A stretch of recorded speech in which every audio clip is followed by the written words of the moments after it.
Nah, sekarang saya akan masuk ke 4 kelompok besar langkah penting dalam digital marketing. Ya. Jadi ini suka saya sebut ini adalah pilar dalam berdagang. Ya.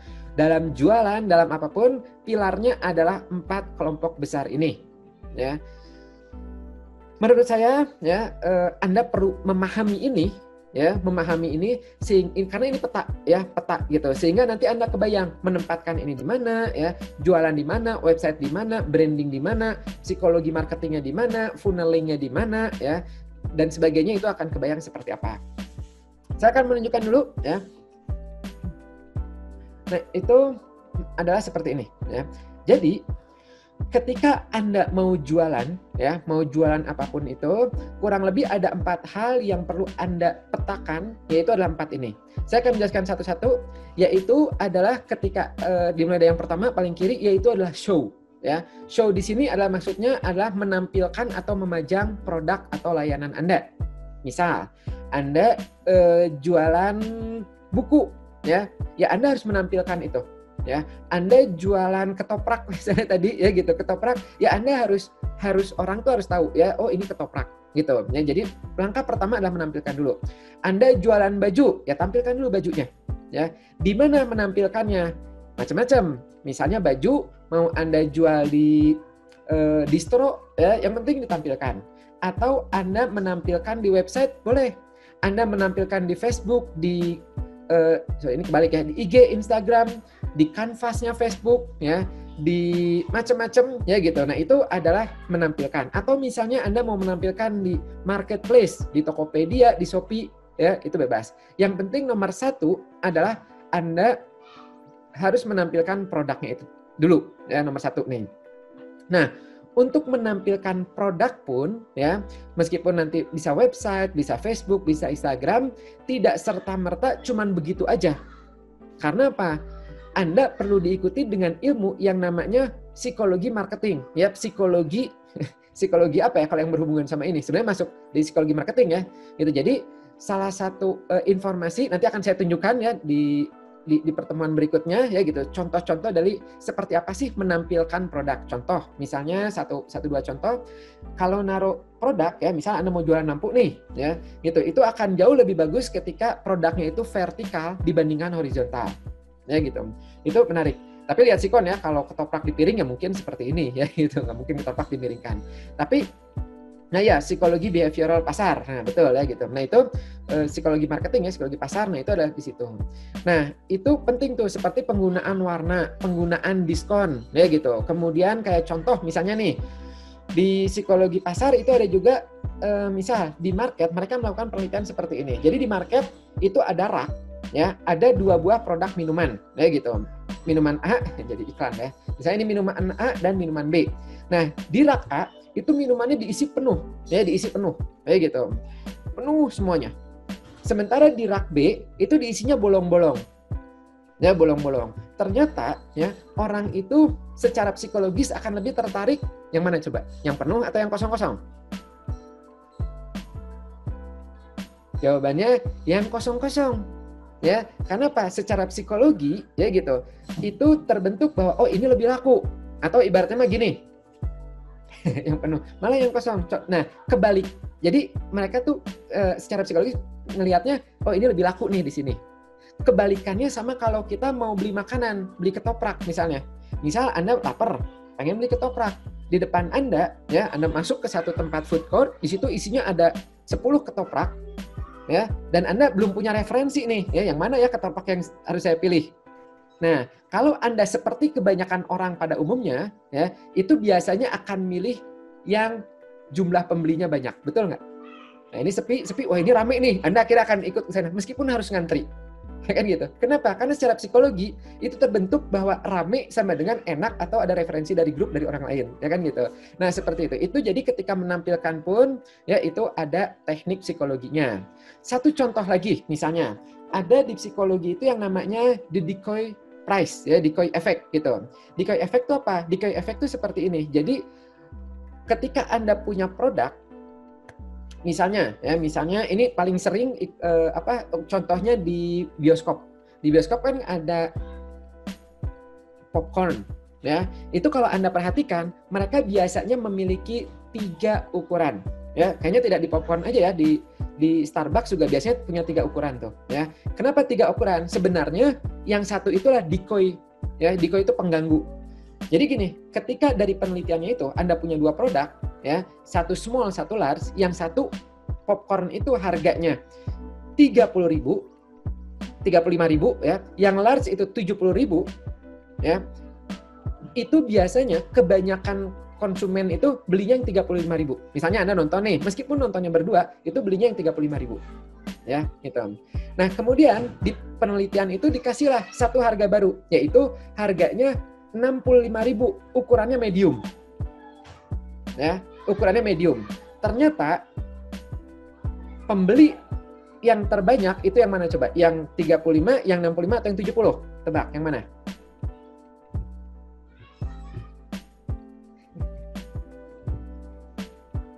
Jawabannya adalah 70.000. Ya, keren ya gitu. Nah, ternyata 70.000. Awalnya orang itu akan beli 65.000. Ya, ini kayak di sini nih ya, Mbak Irina bilang 65.000. Ketika orang itu akan beli 65.000, ya, itu udah disetting tuh. Orangnya itu yang jualnya akan bilang, nggak ini nambah 5.000 dapat yang large loh.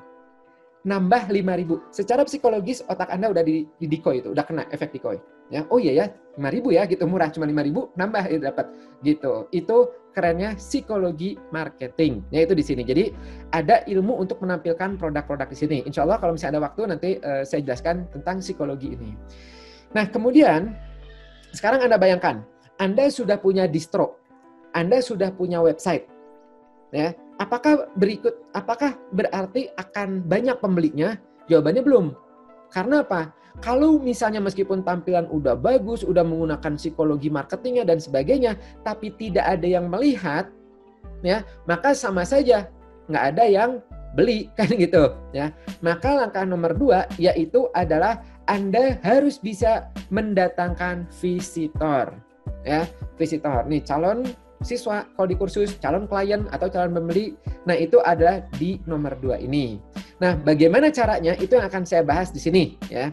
Setelah Anda memiliki udah show ya gitu, udah menampilkan produk Anda, baik itu di website ya, di Facebook, Instagram atau di marketplace ya, atau di manapun itu ya, maka langkah berikutnya adalah Anda harus mendatangkan visitors ya gitu, mendatangkan calon siswa ya kalau di kursus, atau calon klien ya, atau calon pembeli ke lapak Anda ya, ke lapak Anda.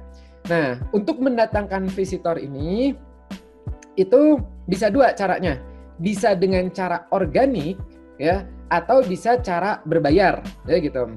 Dan nanti bisa melakukan targeting dan retargeting. Nah, ini istilah untuk nanti yang ketika berbayar ya. Ada targeting biasanya untuk istilah mencari orang-orang baru. Kalau retargeting adalah orang yang sudah pernah berkunjung ke Anda atau ke ya website Anda ya, atau mengontak Anda. Nah, itu diiklankan lagi, itu namanya adalah retargeting ya. Nah, jadi yang udah kayaknya ada ketertarikan nih, ya, terus udah gitu di sini. Nah, untuk mendatangkan visitor ke lapak Anda ya, itu bisa menggunakan yang namanya istilahnya lead magnet. Ya, lead magnet. Nah, istilah ini ya itu nanti apa ya? Kalau Anda semakin terbiasa, ini akan semakin termasuk bahasa yang umum ya dalam digital marketing. Apa itu lead magnet? Lead magnet itu adalah sesuatu yang membuat orang itu tertarik untuk datang. Ya, gitu. Jadi pertama ini macam-macam. Misal contoh lead magnet itu misalnya promo hari ini diskon 50%, atau misalnya datang ke tempat kami gitu dapat nanti hijab gratis misalnya ya. Nah, itu adalah contoh-contoh lead magnet ya. Tujuannya adalah untuk melihat ke sini. Nah, nanti saya akan menjelaskan lebih detail tentang ini termasuk lead magnetnya. Kemudian ya, yang ketiga itu adalah Anda disarankan melakukan yang namanya edukasi dan mempertahankan ya gitu. Jadi mengedukasi visitor ya, calon customer untuk siap-siap menjadi customer ya. Kalau istilahnya itu adalah funneling ya, funneling, corong. Dan edukasi ini bisa pakai grup, email, dan sebagainya. Maksudnya apa? Nah, ini kalau Anda lihat di bawah, ini seperti yang barusan disampaikan, yaitu adalah AIDA ya. Jadi awareness, interest, decision, dan action. Jadi maksudnya gini. Saya misalnya jualan grafologi, ya, jualan grafologi atau digital marketing. Ya, saya jualan digital marketing. Nah, di luar sana ya, itu lebih banyak orang itu, jadi ini berhubungan juga sama nanti ada dua corong ya, ada corong yang AIDA ini ya gitu. Ada juga nanti yang namanya tuh cold ya, dingin, kemudian hangat ya, warm, dan hot ya gitu. Di hot itu biasanya mereka lebih mudah untuk action ya, hot. Nah, orang-orang di luar sana ya, itu lebih banyak yang tidak tahu digital marketing. Ya, atau kalau grafologi, orang-orang di sana itu lebih banyak yang tidak tahu apa sih grafologi, buat apa sih gitu. Kenapa mereka harus tahu gitu kan gitu. Kenapa mereka harus belajar? Mereka nggak tahu. Sehingga ya, kalau kita itu menjual langsung ke orang itu, ya, saya mau bikin kelas grafologi. Ini yang saya lakukan dulu ya, yang banyak gagalnya ya gitu. Karena apa? Saya langsung jual ke orang-orang yang cold, orang-orang yang dingin, yang nggak ngerti apa itu grafologi. Saya mau buka kelas grafologi, ya nanti datang ya besok ya gitu, kelasnya minggu depan nih gitu. Nah, itu mereka apa itu grafologi, kenaon gitu kan gitu, dan tidak membuat mereka tertarik. Nah, oleh karena itu bagaimana caranya? Caranya adalah mereka diedukasi dulu. Grafologi itu penting loh gitu. Yaitu misalnya nih, Anda bisa jadi mengenal diri sendiri. Anda kalau punya anak bisa mengarahkan nanti untuk penjurusannya, kuliahnya. Anda punya pasangan ya, atau mau menikahkan anak bisa tahu itu. Nah, ketika mereka itu tahu ya, oh gitu ya, wah seru ya gitu, wah ini. Nah, itu berarti merubah dari cold, dingin, menjadi warm, hangat ya gitu. Nah, kalau udah hangat, mudah dijual ya, dia udah tahu manfaatnya, baru kita kasih tahu. Nah, kebetulan ya gitu, kami minggu depan mau ada kelasnya nih, siapa tahu pengen bener-bener nanti Anda bisa mengaplikasikannya, ikut aja kelasnya, kebetulan lagi diskon, kebetulan ini gitu. Nah itu, lihat, jadi menjualnya bukan yang dingin ya, bukan yang cold, bukan ke orang sebanyak orang itu, tapi adalah ke yang sudah hangat. Nah, bagaimana merubah orang dari dingin ke orang hangat? Ya, itu biasanya dengan edukasi. Bagaimana cara edukasi? Caranya nanti akan saya tunjukkan teknis ya. Tapi kurang lebih dulu gambarannya gini. Jadi, Anda memberi lead magnet yang tadi, ya. Kalau di grafologi misalnya itu saya tunjukkan nih supaya anak bayang seperti apa. Banyak orang yang tidak tahu grafologi. Nah, saya memberi mereka itu nggak langsung jualan. Saya selalu mengarahkan ke mereka ke yang gratis-gratis dulu. Ini lead magnet. Ya, nih kalau Anda mau tentang grafologi, ya, saya akan men-sharing pada Anda selama 7 hari ke depan, ya gitu, grafologi pada Anda. Nanti Anda akan belajar tentang ini, mengenal grafologi, teknik-tekniknya, mengenal diri dengan grafologi. Di sini Anda akan belajar salah satu metode yang relatif mudah untuk dipelajari.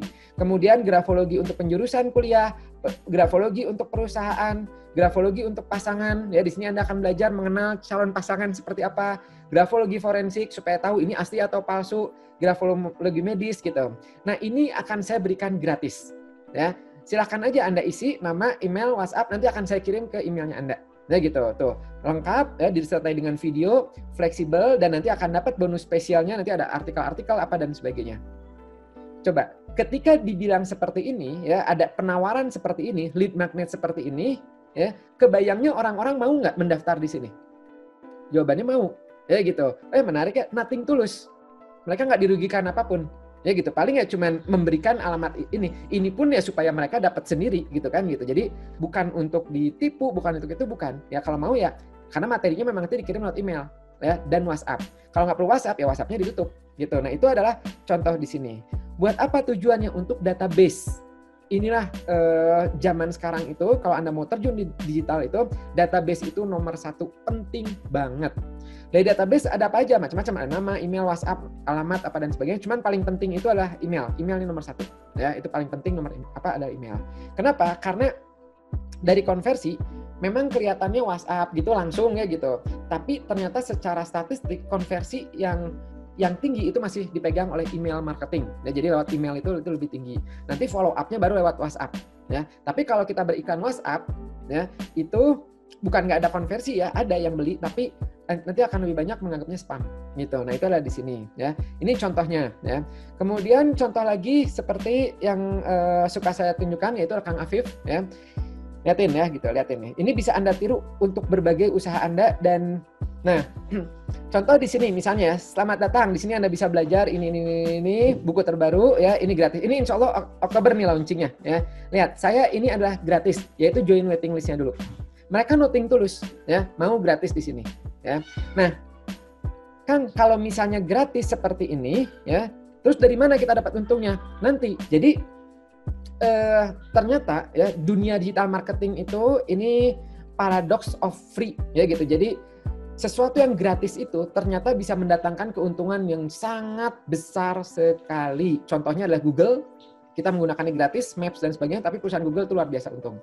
Facebook, kita pakai Facebook gratis, tapi ternyata mereka untungnya luar biasa. Nah, karena ada tekniknya, ya. Nah, itu ada di sini. Gratis-gratis saya dapat database, ya. Kemudian, ya udah nanti setelah launching, mereka jadi tahu, oh iya penting ya ternyata digital marketing. Ternyata penting ya, bisa ya mengajar online, dapat uang dari sini dan sebagainya. Nah, kalau Anda mau teknis lebih lanjutnya, silakan daftar produk kursus saya. Nah, itu adalah contohnya, ya. Jadi, saya kembali ke slide. Nah, itu adalah teknik di sini, ya. Jadi funneling. Dan saya sangat merekomendasikan Anda menggunakan teknik itu. Meskipun mungkin tidak semuanya dibikin gratis ya gitu, mungkin bisa murah atau apa. Makanya di mall-mall suka ada tuh makanan diuji cobakan ini gratis gitu ya. Minimal membuat Anda aware di situ, ya aware. Nah, kalau Anda terjun di digital produk tuh kayak e-course ya gitu, lagu, aplikasi dan sebagainya, itu gratis tuh bisa HPP-nya tuh 0 nantinya ya gitu. Jadi karena cukup sekali bikin, udah gitu udah bisa berulang kali ya. Tapi kalau misalnya produk fisik ya otomatis ada biaya produksi dan sebagainya itu di sini. Nah, kemudian setelah Anda lihat yang ketiga, yang keempat adalah yaitu selling atau menjualnya ya. Jadi setelah udah punya show ininya, visitor udah datang, Anda pertahankan, Anda edukasi, Bu kalau baju yang ini bagus loh, bahannya lebih kuat, ini dan sebagainya. Nah, berikutnya adalah Anda perlu diikuti dengan kemampuan selling atau mulai menjualnya ya. Selling itu tidak semuanya kita berhasil dengan hard selling. Hard selling itu apa? Hard selling itu langsung saya punya handphone, beli dong handphone saya, atau Bu, beli Bu handphone ini Bu, ayo Bu beli Bu. Nah, nggak semuanya itu ya. Banyak selling itu yang malah lebih untung ketika kita menjualnya secara soft atau cover selling ya. Seperti misalnya soft atau cover itu tidak terkesan menjual ya. Seperti contohnya gini, wah alhamdulillah ya gitu, ternyata saya setelah minum ini kok jadi konsen saya meningkat nih. Wah, ini ternyata produknya ini untung aja saya masih punya lagi nih 10 lagi. Mungkin kalau Anda ada yang mau ini bisa hubungin saya gitu. Jadi tidak langsung kamu beli dong produk ini bagus loh, ini enggak kayak gitu ya, tapi ada alur ceritanya, itu yang disebutnya adalah copywriting ya. Sekali lagi copywriting itu ada nah ini ya, ada copywriting nih. Itu ada materinya sendiri dan itu menarik kalau Anda ada yang mau terjun secara teknis bagaimana jualannya. Psikologi marketing pun ya gitu. Itu ada ilmunya sendiri. Nah, saya akan menunjukkan ya nanti fokusnya di nomor 2 ini, cuman saya akan menunjukkan sedikit lagi untuk yang visitor ini. Nah, untuk yang show ini ya, menampilkan produk ya, ini tadi ya bisa dari website sendiri ya, bisa dari Facebook ya, Facebook Market dan sebagainya. Kemudian mendatangkan visitor ya, bisa yang dari organik ya. Organik itu apa sih? Contohnya organik itu ya kita posting di WhatsApp kita, di Facebook kita pribadi ya gitu, di grup-grup temen misalnya numpang gitu. Nah, itu adalah organik, maksudnya kita tidak berbayar. Kalau yang non organik itu adalah berbayar. Kita menggunakan Facebook Ads dan Google Ads seperti ini ya. Jadi ini saya hampir selalu itu menggunakan ads-nya mereka.